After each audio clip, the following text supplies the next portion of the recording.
Henry's week 3 video recap. So this week we are starting to work more on his leash walking skills. So each week we've been working a little bit on this and continuing to build on it. This week he's already on leash. We are getting him to walk nicely next to us and turn with us. So when I'm walking with my dog and I'm going to be rewarding them for being next to me, I almost pretend that there's like a magnet between my arm and my leg here. I want to reward at the seam of my pants. Because as Henry gets a little bit older and we teach him a formal heel position, this is where he's going to be rewarded, is right next to us. If we start to reward him with him in front of us, he's going to continue to forge ahead. So I'm going to use a food lure like we've been practicing the first few weeks to get Henry to take a couple steps backwards. And then I'm going to get him to turn. So now he's next to me on my left side. And I'm going to click and reward there. Then I'm going to take another piece of food and hold it down at my side while we start to walk. I'm going to turn around. After we complete the turn, I'll mark and reward. But then we're going to keep moving, and I'm going to grab another piece of food. And then we're going to do the same thing down here where we turn, and I click and reward him. Grabbing another piece of food. And you can see I'm keeping my hand right at the seam of my pants. Good boy. And you can also see that after I mark and reward him, we're continuing to move while I grab another piece of food out of my treat pouch, and he's staying at my side.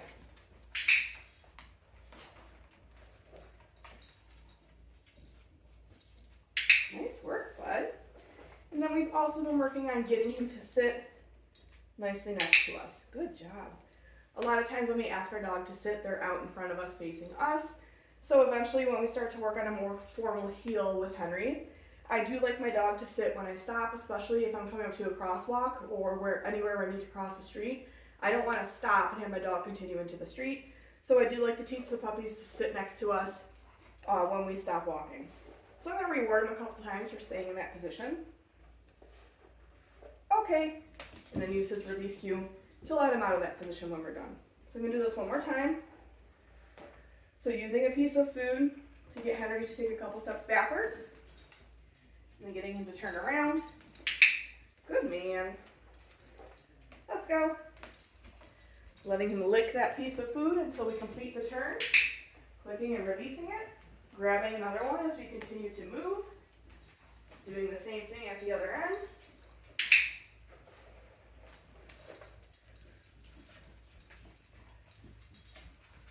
Good man. We'll do one more here. Good boy. And then when I stop moving, I want him to go into a nice sit. Beautiful. What a good boy. Okay.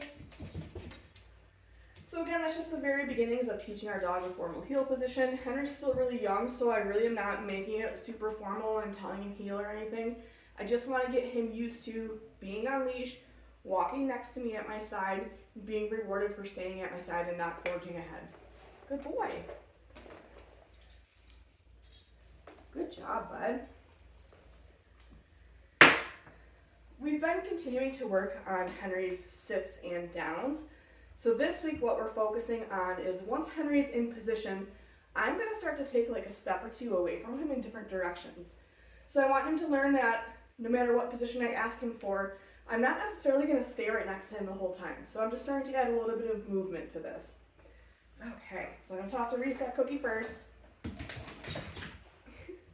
Henry, sit. So marking and rewarding for that initial behavior. Moving around just a little bit. I'm going to give him some follow-up cookies for maintaining that position. And then using that release cue when I want to let him out of position. Okay. Practice that again. Henry, sit. So he offered me a down there. That's not what I asked him for. So I'm going to use a piece of food to get him back up into a sit before I mark and reward him. Good boy. You can also practice turning our back to our dog.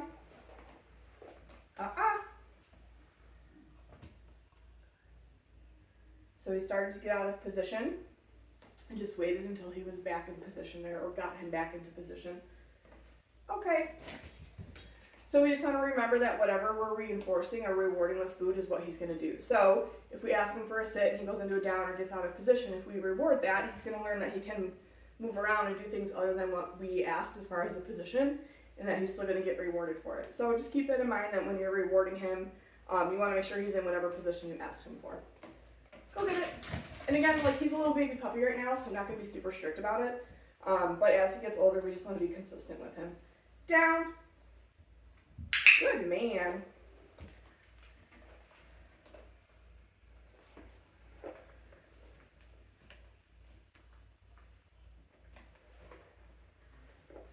Okay. Good job, bud. We'll do one more of those. Henry, down. Good boy.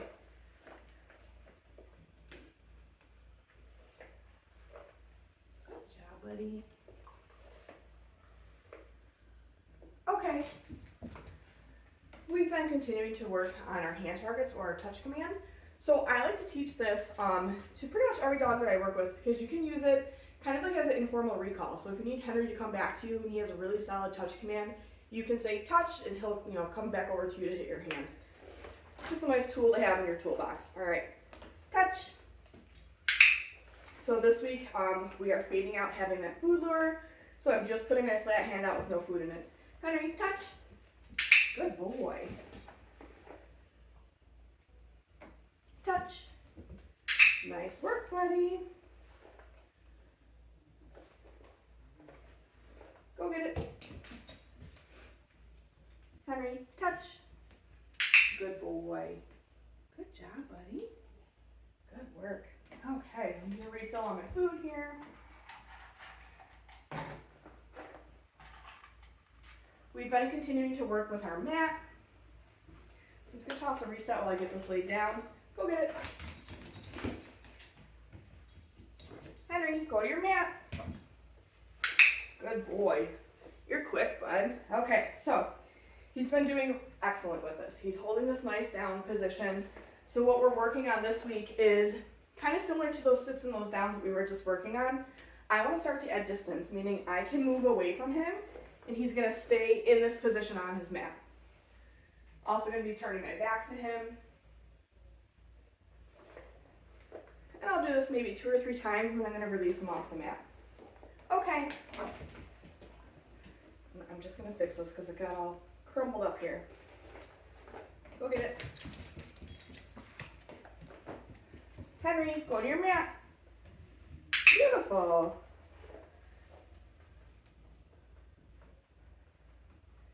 So making sure I walk around in different directions away from him, making sure I release him in different directions. What a good puppy. Nice work, buddy. Go get it. Henry, go to your mat. Nice work, bud.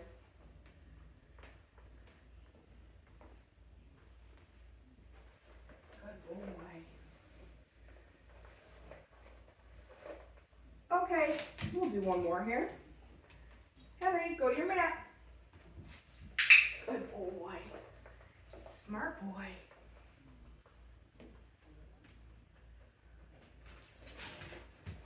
Oh, that was good. You just needed to readjust, huh? Good job, bud. Okay. So again, he's been doing really well with the mat. So at this point, it's just a matter of adding some distance, making sure you can move away from him while he maintains that position, and then slowly start to layer in some distractions with that as well. Good boy. Yeah. We've been continuing to work on his name recognition by playing the flying cookie game.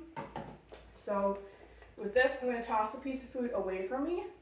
As he's eating it, that's when I'm going to call his name, and I'm going to mark as soon as he turns in my direction. But this week, what I've been doing is when I toss a piece of food away from me, I move to a different spot. Go get it. Henry. Go get it. Henry. Go get it. Henry. Go get it.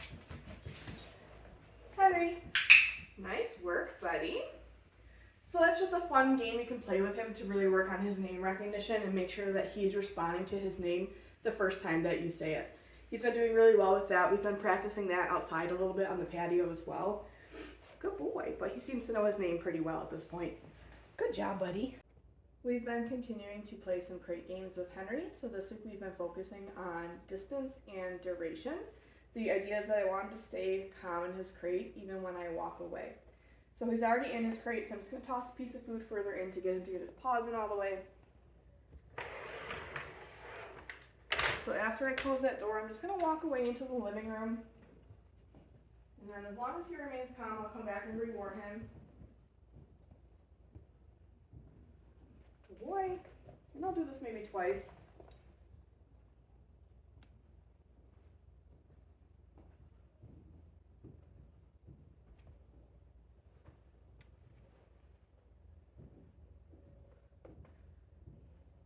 Good job, bud.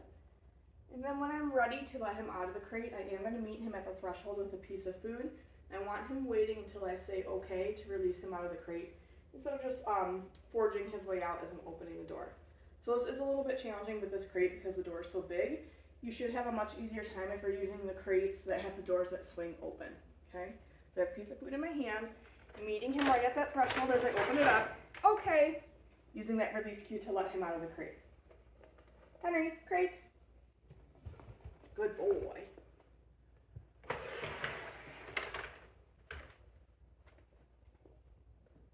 We're going to do the same thing again.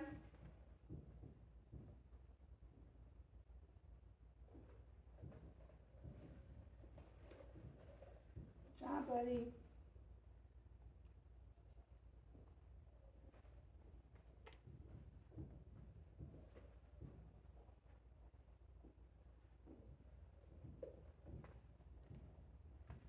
Good boy.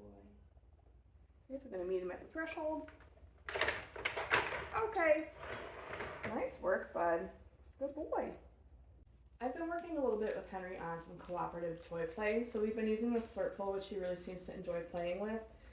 So what I mean by cooperative toy play is while he's in possession of the toy, I just want to be able to touch him and handle him a little bit. Good job, buddy. We'll play some gentle tug. I won't drag him across the room while he's in possession of the toy. I'm not going to lift him up off the ground. I'm just putting some gentle pressure, gentle opposition on that toy so we can play a gentle game of tug. And again, just making sure that I'm able to handle him while he's in possession of that toy. Good job, buddy. Oh. Get it. Get it. Good boy. Good job. Good boy. Nice work, bud. He's been doing really well with that. He doesn't seem to be startled at all while I handle him when he's in possession of that toy, which is great. So again, I just want to make sure he's comfortable with me handling him a bit while he has a toy. This week we started to introduce Henry to grooming tools that make sound. So this week I've been using a nail Dremel, but you could also do this with a pair of clippers or a blow dryer. So for him, I don't know that he would necessarily be getting his fur trimmed with clippers, but you may potentially use a nail, a Dremel with him, or even a blow dryer, depending on if you take him to the groomer and he gets blow dried after a bath. So again, we're using a nail Dremel for this today, and the idea is that when the dog hears the sound, we just want them to have a nice neutral to positive response to hearing that sound. We don't want them to be scared of the sound or concerned about it. So the way this is going to work is I'm going to turn the nail Dremel on. As soon as the tool turns on, food starts to happen. I'm going to drop food one at a time. This shuts off, food stops. And then we'll wait, I don't know, maybe 15, 20 seconds in between, and we'll do that again. So I'm going to start with this to my side, just so it's not startling to him. So Dremel turns on, start to drop food one at a time. And this tool is actually pretty quiet. You may not even be able to hear it in this video. If you are using a tool that's a bit louder, like a blow dryer or clippers, I would start with it behind your back to muffle the sound a little bit. So tool turns off, food stops. And then we'll wait a couple seconds here. Good job, buddy. So now the second time, the first time I was holding it in my hand, the second time I'm going to put it on the floor because it does vibrate a bit more and it's a little bit louder. Good boy. I'm still going to have it at my side though. I don't want it right next to him. Dremel turns on, food happens, dropping it one at a time.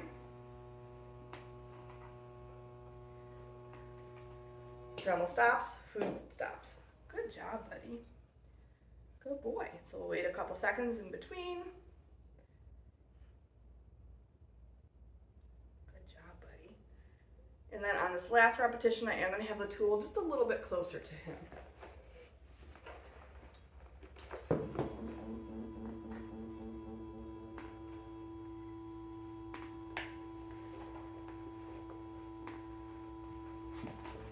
Nice job, buddy. Did you lose that one? Here. Good boy. So again, you can do that with any grooming tool that makes noise. The louder it is, the further away from the dog you want to start with it. Nice work, bud. We've been continuing to work on using a brush and a pair of nail clippers. So he's been really great about using this brush.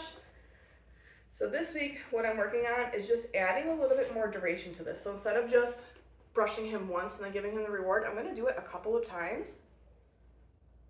Yes, before I release that piece of food to him.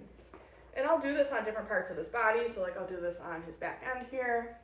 And I'm not doing it really heavy. I just want to get him used to feeling that brush. Yes. Nice work, buddy. And then I've been doing a little bit on his chest too. Whoop. Yes, good boy. We've been continuing to work with the nail clippers. So I have been able to trim a couple of his nails here. Let's see if I can get him to turn around. There we go, bud. So what I've actually been doing for this is I will have him lick a piece of food while I isolate one toenail. And then as he's eating that food is when I'll grab the clippers and clip his nail. Yes. And even if I'm not actually clipping his nail, I can just pretend just to get him used to that whole sequence. So again, let's see if I can get him to turn. Whoops. Getting him on that piece of food, lifting up his paw, isolating one toe, getting that nail out, and then as he's eating that food, just touching his paw with the clippers. Good job, buddy. Go get it. We'll do one more here. Hi.